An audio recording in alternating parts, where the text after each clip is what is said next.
संयम से आत्मोद्धार। मन, बुद्धि, प्राण, इंद्रिय और शरीर के संयम से मनुष्य इस लोक और परलोक पर विजय पा सकता है और अपना परम कल्याण कर सकता है। इसीलिए हिंदू, मुसलमान, ईसाई, पारसी, सिख, यहूदी कोई भी क्यों ना हो, संयम सबके लिए परम हितकर है। ज्ञान योग, कर्म योग, भक्ति योग या ध्यान योग आदि सभी साधनों में मन, बुद्धि, इंद्रिय और शरीर के संयम से ही सब प्रकार के योगों की सिद्धि होती है। स्वास्थ्य की रक्षा भी संयम के बिना नहीं होती। इन सबको संयम में रखकर मनुष्य कर्म करता हुआ भी अपना परम कल्याण प्राप्त कर सकता है। भगवान ने गीता में कहा है, तानि सर्वाणि संयम्य युक्त आसीत मत्परः वशे ही यस्येन्द्रियाणि तस्य प्रज्ञा प्रतिष्ठिता। साधक को चाहिए कि वह उन संपूर्ण इंद्रियों को वश में करके समाहित चित्त हुआ मेरे परायण होकर ध्यान में बैठे, क्योंकि जिस पुरुष की इंद्रियां वश में होती हैं उसी की बुद्धि स्थिर हो जाती है। राग द्वेष वियुक्तैस्तु विषयान इंद्रियैश्चरण आत्मवश्यैर्विधेयात्मा प्रसाद मधिगच्छति प्रसादे सर्व दुखानाम हानिरस्योपजायते प्रसन्न चेतसो ह्याशु बुद्धिः पर्यवतिष्ठते। अपने अधीन किए हुए अंतःकरण वाला साधक अपने वश में की हुई राग द्वेष से रहित इंद्रियों के द्वारा विषयों में विचरण करता हुआ अंतःकरण की प्रसन्नता को प्राप्त होता है। अंतःकरण की प्रसन्नता होने पर इसके संपूर्ण दुखों का अभाव हो जाता है और उस प्रसन्न चित्त वाले कर्म योगी की बुद्धि शीघ्र ही सब ओर से हटकर एक परमात्मा में ही भली भांति स्थिर हो जाती है। किंतु वर्तमान समय में लोगों में संयम न होने के कारण परमात्मा की प्राप्ति तो दूर रही, लोगों का जीवन ही खतरे में है। वर्तमान के स्कूल कॉलेजों की शिक्षा संयम पूर्वक न होने के कारण लड़कों में उच्छृंखलता बढ़ती जा रही है, जिसका भावी परिणाम बड़ा भयावह है। संयम की कमी के कारण प्रायः बालक बालिकाओं में उच्छृंखलता बढ़ रही है। इसका नतीजा प्रत्यक्ष में बुरा हो रहा है। ये संयमहीन बालक बालिकाएं अपने बड़ों का और अध्यापकों का तिरस्कार करते हैं, मजाक उड़ाते हैं। इसी प्रकार संयम और अनुशासन की कमी के कारण स्त्रियों में निर्लज्जता और उच्छृंखलता बढ़ रही है।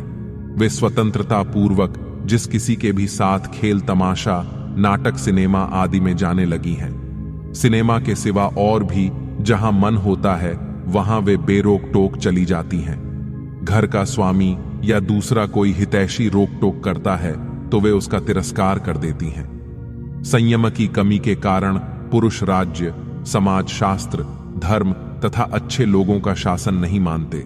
इससे उनमें भी उच्छृंखलता बढ़ रही है। इंद्रिय लोलुप हो जाने के कारण लोग शुद्ध खान पान और आचरण से भ्रष्ट हो रहे हैं। जिन होटलों में अंडे, मांस, मदिरा आदि रहते हैं उनमें लोग स्वाद भोग और आराम के वश में होकर भोजन करने लगे हैं। ये सब पतन के लक्षण हैं।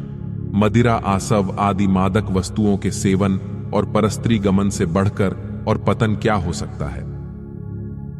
इन सब बातों पर गंभीरता पूर्वक विचार करके लोगों को अपने मन, बुद्धि, प्राण, इंद्रिय और शरीर को संयम में करना चाहिए। केवल इंद्रियों के संयम से भी मनुष्य का कल्याण हो सकता है। भगवान ने इंद्रिय संयम को भी एक यज्ञ बतलाया है। श्रोत्रादीनीन्द्रियाण्यन्ये संयमाग्निषु जुह्वति शब्दादीन विषयानन्य इंद्रियाग्निषु जुह्वति। अन्य योगी जन श्रोत्र आदि समस्त इंद्रियों को संयम रूप अग्नियों में हवन किया करते हैं और दूसरे योगी लोग शब्दादि समस्त विषयों को इंद्रिय रूप अग्नियों में हवन किया करते हैं। यहां भगवान ने यह भी बतला दिया कि इंद्रिय संयम तो एक यज्ञ है ही। इंद्रियां वश में हो जाने पर उन आसक्ति रहित इंद्रियों के द्वारा विषयों का सेवन भी एक यज्ञ है।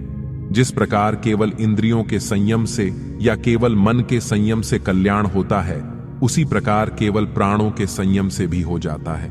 भगवान कहते हैं, अपाने जुह्वति प्राणम प्राणे पाणम तथा परे प्राणापान गति रुद्धवा प्राणायाम परायणा अपरे नियताहारा प्राणान प्राणेषु जुह्वति सर्वेप्येते यज्ञ विदो यज्ञ क्षपित कल्मषाः।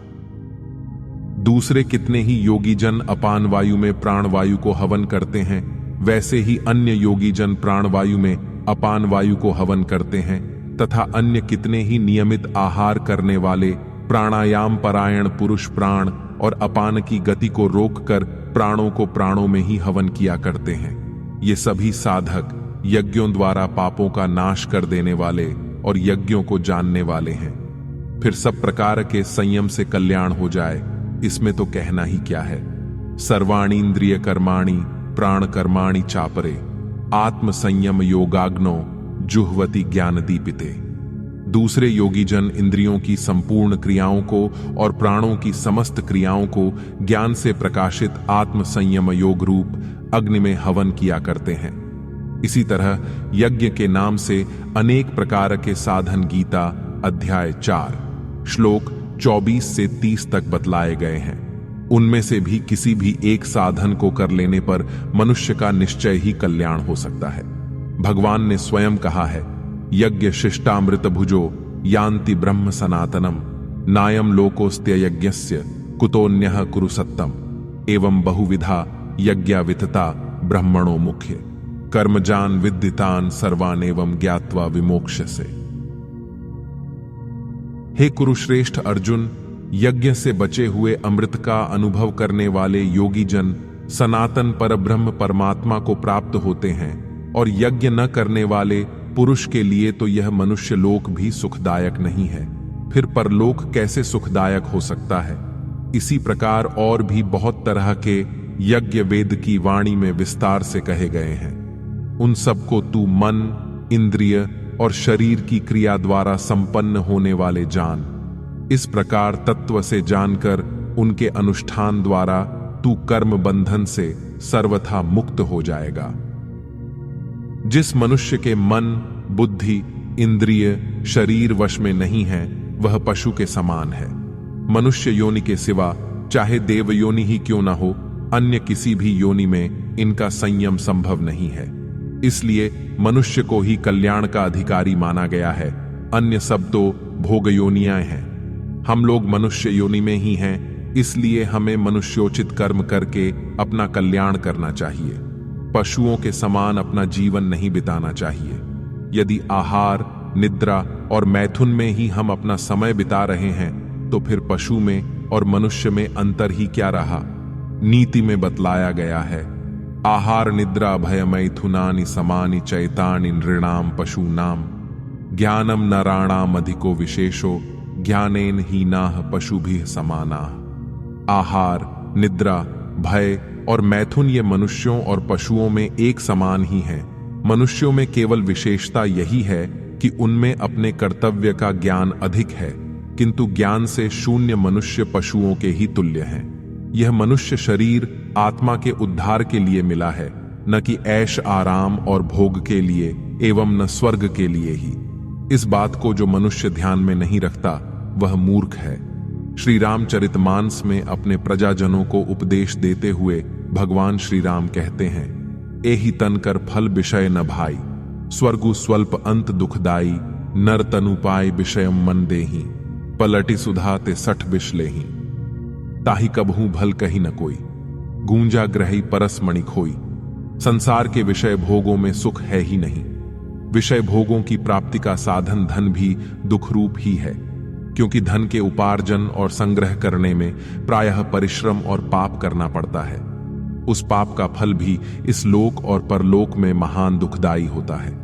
एवं राज्य से, चोर डाकुओं से और याचकों से धन की रक्षा करने में तथा दान देने में, खर्च करने में, त्याग करने में एवं विनाश और वियोग में कष्ट ही कष्ट होता है। अतएव संसार के विषय भोग और धनादि पदार्थों में दुख ही दुख भरा हुआ है, किंतु अज्ञान से मनुष्य को उसमें सुख बुद्धि हो रही है। महर्षि पतंजलि जी ने कहा है, अनित्याशुचि दुखानात्मसु नित्य शुचि सुखात्म ख्यातिर्विद्या। अनित्य, अपवित्र, दुख और अनात्मा में नित्य, पवित्र, सुख और आत्मभाव की प्रतीति ही अविद्या है। अभिप्राय यह है कि संपूर्ण दृश्य पदार्थ अनित्य हैं, उनमें नित्य बुद्धि होना। यह देह, मांस, मज्जादि अपवित्र वस्तुओं का संघात है, इसमें पवित्र बुद्धि होना। संसार के समस्त विषय भोग दुखरूप हैं, उनमें सुख बुद्धि होना और यह जड़ शरीर अनात्मा है, इसमें आत्म बुद्धि होना अविद्या है। विषय भोग रूप इंद्रियजन्य सुख आरंभ में अमृत के समान प्रतीत होता है, किंतु परिणाम में वह विष के समान है।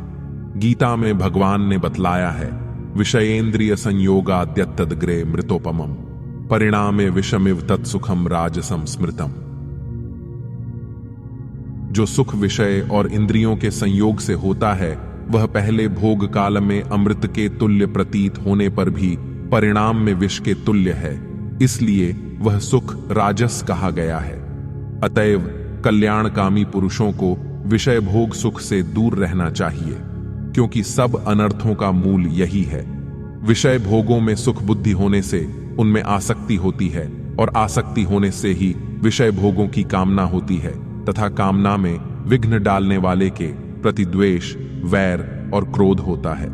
उस क्रोध से मोह उत्पन्न होता है, जिससे बुद्धि का नाश होकर पतन हो जाता है। अतः राग द्वेष, काम क्रोध, लोभ मोह आदि की उत्पत्ति और वृद्धि का कारण विषयों में सुख बुद्धि है, और वह सुख बुद्धि है अज्ञान से। इसलिए विवेक विचार पूर्वक ज्ञान के द्वारा अज्ञान को दूर करना चाहिए। वह ज्ञान अंतःकरण की शुद्धि होने से प्राप्त होता है। भगवान गीता में कहते हैं, न हि ज्ञानेन सदृशम पवित्रमिह विद्यते तत्स्वयं योग संसिद्ध कालेनात्मनि विन्दति। इस संसार में ज्ञान के समान पवित्र करने वाला निसंदेह कुछ भी नहीं है। उस ज्ञान को कितने ही काल से कर्म योग के द्वारा शुद्धांतःकरण हुआ मनुष्य अपने आप ही आत्मा में पा लेता है। ज्ञान की प्राप्ति के और भी बहुत से उपाय हैं। महापुरुषों के सत्संग से भी ज्ञान की प्राप्ति होती है। ईश्वर, धर्म, परलोक और शास्त्र में श्रद्धा विश्वास से भी ज्ञान की प्राप्ति होती है, और भगवान की भक्ति करने से तो भगवान स्वयं उसे ज्ञान देते ही हैं। इन सभी साधनों में मन बुद्धि इंद्रियों का संयम ही प्रधान है। बिना संयम के आत्मा का कल्याण संभव नहीं। भगवान कहते हैं, असंयतात्मना योगो दुष्प्राप इति में मतिः वश्यात्मना तु यथता शक्यो वाप्तुमुपायतः। जिसका मन वश में किया हुआ नहीं है, ऐसे पुरुष द्वारा योग दुष्प्राप्य है, और वश में किए हुए मन वाले प्रयत्नशील पुरुष द्वारा साधन से उसका प्राप्त होना सहज है। यह मेरा मत है। इसलिए मन का संयम करने के लिए संसार के विषय भोगों को दुख रूप और विनाशशील मानकर विवेक वैराग्य द्वारा इनका त्याग करना चाहिए। भगवान श्री कृष्ण ने कहा है, ये ही संस्पर्शजा भोगा दुख योनय एवते आद्यंतवंतः कौन्तेय न तेषु रमते बुद्धा। जो ये इंद्रिय तथा विषयों के संयोग से उत्पन्न होने वाले सब भोग हैं, वे यद्यपि विषयी पुरुषों को सुख रूप भासते हैं, तो भी दुख के ही हेतु हैं और आदि अंत वाले अर्थात अनित्य हैं। इसलिए हे अर्जुन, बुद्धिमान विवेकी पुरुष उनमें नहीं रमता। वैराग्य के बिना मन इंद्रियों का संयम संभव नहीं। संपूर्ण विषय भोग विनाशशील और दुख रूप हैं। इस विवेक से वैराग्य उत्पन्न होता है तथा भजन और ध्यान के साधन से भी वैराग्य होता है। इसलिए मन को वश करने के लिए भगवान ने अभ्यास और वैराग्य की ही प्रधानता बतलाई है। असंशयम महाबाहो मनो दुर्निग्रहम चलम अभ्यासेन तु कौन्तेय वैराग्येण च गृह्यते। हे महाबाहो, निसंदेह मन चंचल और कठिनता से वश में होने वाला है, परंतु हे कुंती पुत्र अर्जुन, यह अभ्यास और वैराग्य से वश में होता है। अभ्यास और वैराग्य से केवल मन वश ही होता हो, यही नहीं, मन का निरोध भी हो जाता है। महर्षि पतंजलि जी ने कहा है, अभ्यास वैराग्याभ्याम तन्निरोधः।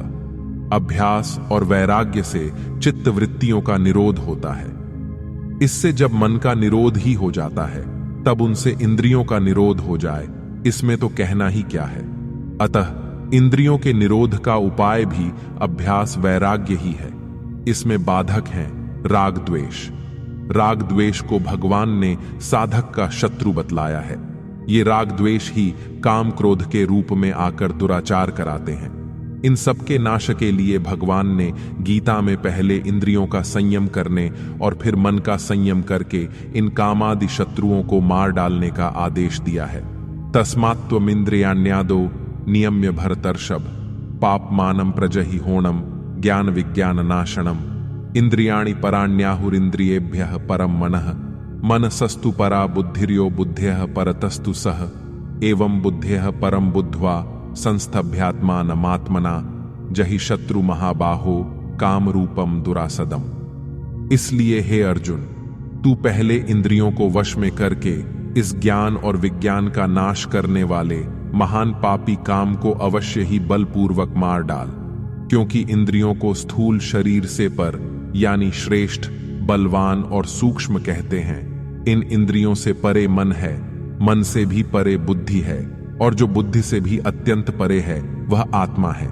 इस प्रकार बुद्धि से परे अर्थात सूक्ष्म, बलवान और अत्यंत श्रेष्ठ आत्मा को जानकर और बुद्धि के द्वारा मन को वश में करके हे महाबाहो, तू इस काम रूप दुर्जय शत्रु को मार डाल। इस प्रकार मन बुद्धि इंद्रियों का संयम करके उन सबको सच्चिदानंद परमात्मा में लगाने पर मनुष्य का परम कल्याण हो जाता है।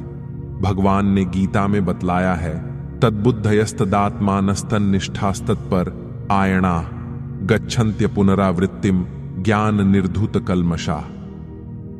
जिनका मन तद्रूप हो रहा है, जिनकी बुद्धि तद्रूप हो रही है और सच्चिदानंद घन परमात्मा में ही जिनकी निरंतर एक ही भाव से स्थिति है, ऐसे तत्परायण पुरुष ज्ञान के द्वारा पापरहित होकर अपुनरावृत्ति को अर्थात पुनः न आने वाली परम गति को प्राप्त होते हैं।